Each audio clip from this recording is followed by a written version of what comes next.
नारायण नारायण। शंभो शंभो। शिव स्वरोदय अध्याय 5। इस अंक में मनोकामना की सिद्धि कैसे होती है, हम अपनी मनोकामनाओं को कैसे पूरा करें, जो हमारे मन में इच्छाएं हैं उसको हम किस प्रकार पूरा कर सकते हैं, इस संदर्भ में चर्चा की गई है। और आप सभी अपने आप को कैसे सिद्ध बना सकते हैं कि आप जो कहें, जो सोचें वह हो। सो इसके विषय को गंभीरता पूर्वक समझेंगे। यत्रांगे वहते वायुस् तदंगस्य करस्तलाम शुप्तोत्थितो मुखम स्पृष्टवा लभते वांछितम फलम। प्रातःकाल उठ करके यह जांच करनी चाहिए कि स्वर किस नासिका से प्रभावित हो रहा है, कि श्वास कौन सी नासिका से चल रही है। इसके बाद जो श्वास है, स्वर है, जिस नासिका से प्रवाहित हो, उस हाथ के करतल यानी हथेली को देखना चाहिए।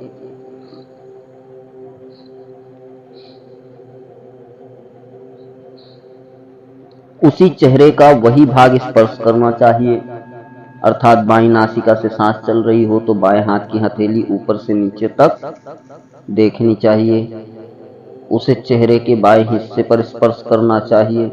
यदि दाहिना स्वर चल रहा हो तो दाहिने हाथ से स्पर्श करना चाहिए।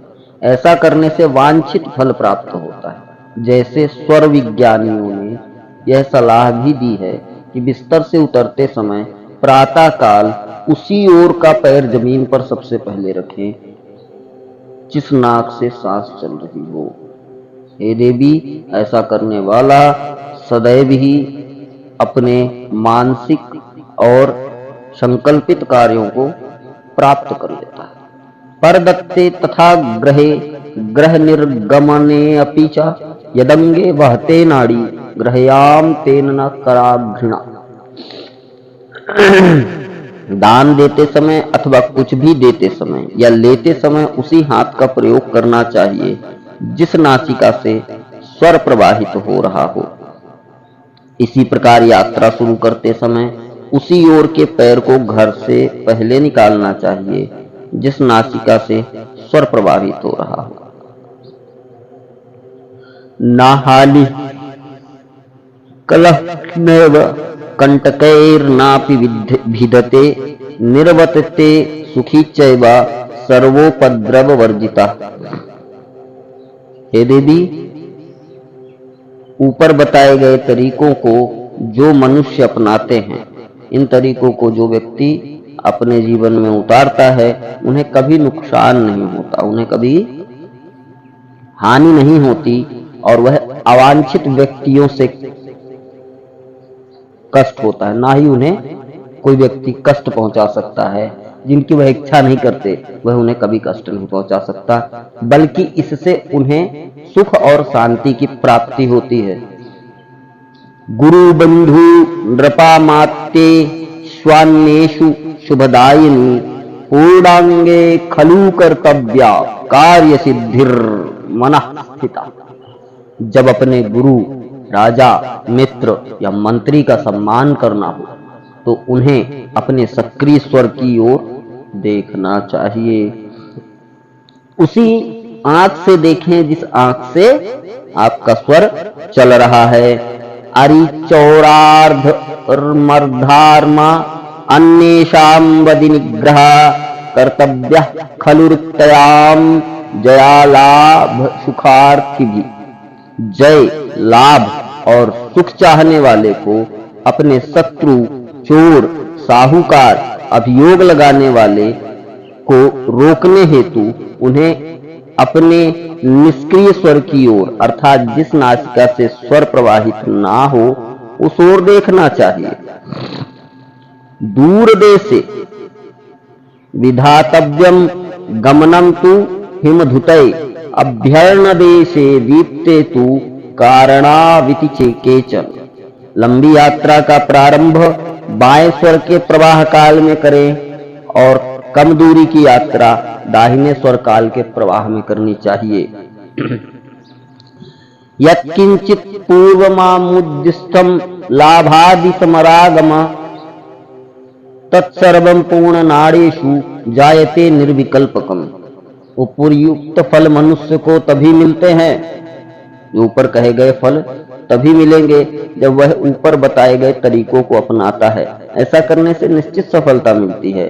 शून्या नाड़यः विपरास्तम यत्पूर्वं प्रतिपादितम जायते नान्यथा चैव यथा सर्वज्ञ भासितम। ऊपर बताए गए अभ्यासों को विधियों के विपरीत अर्थात सक्रिय स्वर के विपरीत हम निष्क्रिय स्वर में कार्य करते हैं तो निश्चित रूप से विपरीत और अवांछित परिणाम प्राप्त होते हैं। व्यवहारे खलोच्चाटे द्वेषी विद्या द्वियांचके कुपित स्वामी चौराध्ये पूर्णस्था भयंकर। यदि किसी के सक्रिय स्वर की ओर कोई दुष्ट या धोखेबाज शत्रु ठग नाराज स्वामी अथवा चोर दिखाई पड़ जाए तो समझ जाइए उससे खतरा है, अर्थात वह सुरक्षित नहीं है। दुराध्वनि शुभचंद्रो निर्विघ्नो भीष्ट सिद्धिदा प्रवेश कार्य हेतौ च सूर्य नाड़ी प्रशास्यते। लंबी यात्रा का आरंभ करते समय फलदायक है और किसी कार्यवश किसी के घर में प्रवेश करते समय सूर्य स्वर का सक्रिय होना फलप्रद होता है। अयोग्य योग्यता नाड़ी योग्य स्थानेप्य योग्यता कार्यानुबंधनो जीवो यथा रुद्र तथा चरेत। जिस व्यक्ति को स्वरोदय विज्ञान की जानकारी नहीं है और वह स्वर के विपरीत अपने कार्य करता है तो वह उस कार्य के बंधन में बंधा रहता है। इसलिए सदा स्वर के अनुकूल कार्य करना चाहिए। और चंद्रचारे विषहते सूर्यबली वसम से नायेत सुषुम्नयः भवेन मोक्ष एको देवस्त्रिधा स्थिता। चंद्र स्वर के प्रवाह काल में विष से दूर रहना चाहिए। सूर्य स्वर के प्रवाह काल में किसी व्यक्ति को नियंत्रित किया जा सकता है और शून्य स्वर अर्थात सुषुम्ना नाड़ी के प्रवाह काल में मोक्ष कारक कार्य करना चाहिए। इस प्रकार एक ही स्वर तीन अलग अलग रूपों में काम करता है। शुभन्य शुभकरम शुभ कार्याणि क्रियन्ते हर्निशम तदा कार्यानुरोधेना कार्यम नाड़ी प्रचालनम। जब दिन अथवा रात के समय किसी व्यक्ति को शुभ अशुभ कोई भी कार्य करना हो तो उसे आवश्यकता के अनुसार अपनी नाड़ियों को बदल लेना चाहिए। अब कोई कहता है कैसे बदले? ये अभ्यास से होता है, लगातार अभ्यास करना। कैसे अभ्यास करते हैं बताएंगे। स्थिर कर्मण्यलंकारे दुराध्वगमने तथा आश्रमे धर्म प्रसादे वस्तुना संग्रहे पिच वापी कूप तड़ागादि प्रतिष्ठा स्तंभ देवयो यात्रादाने विवाहे च वस्त्रालंकार भूषणे शांतिके पौष्टिके चैव दिव्यौषाधिरसायने स्वामी दर्शने मित्रे वाणिज्ये कण संग्रहे गृह प्रवेशे सेवायाम कृषौ च बीज वपने शुभ कर्मणि संघे च निर्गमे च शुभासस। 102 से लेके 105 तक के श्लोकों को एक ही साथ अर्थ करते हैं तो आपको सही से समझ में आता है। स्थायी परिणाम देने वाले जितने भी कार्य हैं उन्हें इड़ा अथवा बाय स्वर के प्रवाह काल में प्रारंभ करना चाहिए। जैसे सोने के आभूषण खरीदना हो, लंबी यात्रा करनी हो, आश्रम मंदिर आदि का निर्माण करना हो, वस्तुओं का संग्रह करना हो, कुआं आदि तालाब खुदवाना हो, भवन आदि का शिलान्यास करना हो, तीर्थ यात्रा करनी हो, विवाह तय करना, वस्त्र अथवा आभूषण खरीदना, ऐसे कार्य जो शांति पूर्वक योग्य हैं उन्हें करना चाहिए। पोषण पदार्थ ग्रहण करना, औषधि सेवन करना, अपने मालिक से भेंट करना, मैत्री करना, व्यापार करना, अन्न संग्रह करना, गृह प्रवेश करना, सेवा करना, खेती करना, बीज बोना, शुभ कार्यों में लगे होने के दल से मिलना। यह सब इड़ा स्वर के प्रवाह काल में करना चाहिए। विद्यारंभाधिकारेषु बंधवानां च दर्शने जन्म मोक्षे च धर्मे च दीक्षायां मंत्र साधने काल विज्ञान सूत्रे तु चतुष्पादग्रहागमे काल व्याधि चिकित्सायां स्वामी संबोधने तथा गजास्वरोहणे धन्वी गजस्वानां च बंधने परोपकारे चैव निधिनां स्थापने तथा गीतवाद्यादिनृत्याद्यौ नृत्यशास्त्र विचारणे पुरग्राम निवेशे च तिलक क्षेत्रधारिणे आर्तिशोक विषादे च ज्वरे ज्वारिते मूर्छतेऽपि वा स्वजना स्वामी संबंधे अन्नदेवेर्दारु संग्रहे स्त्रीणां दंतदीभूषायां भ्रष्टारागमने तथा गुरुपूजा विषादीनां चालने च वरानने इडयां सिद्धिदं प्रोक्तं योगाभ्यासादिकर्म च तत्रापि वर्जयेत् दायु तेजम आकाशमेव च। 106 से लेके 112 तक का अर्थ करते हैं।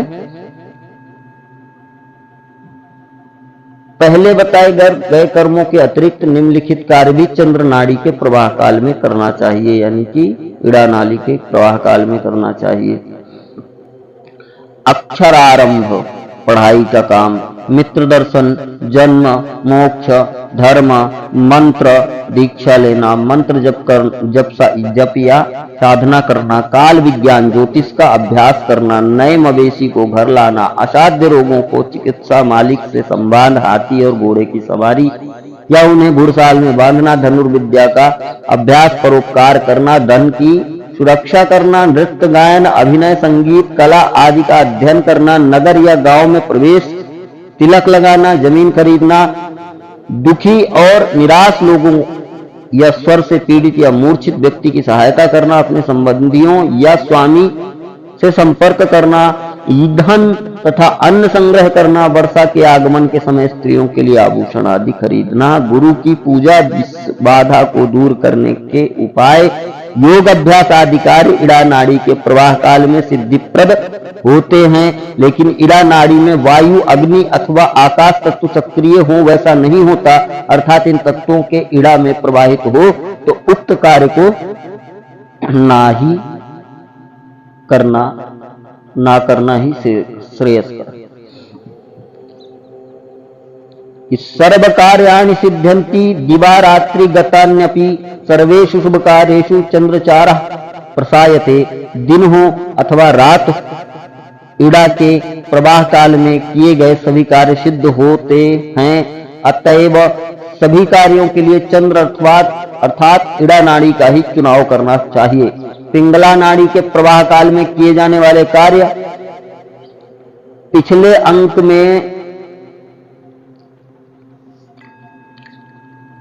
पिछले में बताया कि इड़ा नाड़ी के प्रवाह काल में किए गए जाने वाले कार्य के विवरण दिए गए।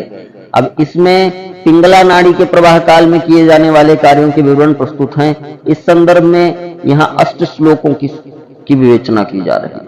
8 श्लोकों की एक साथ विवेचना की जा रही है।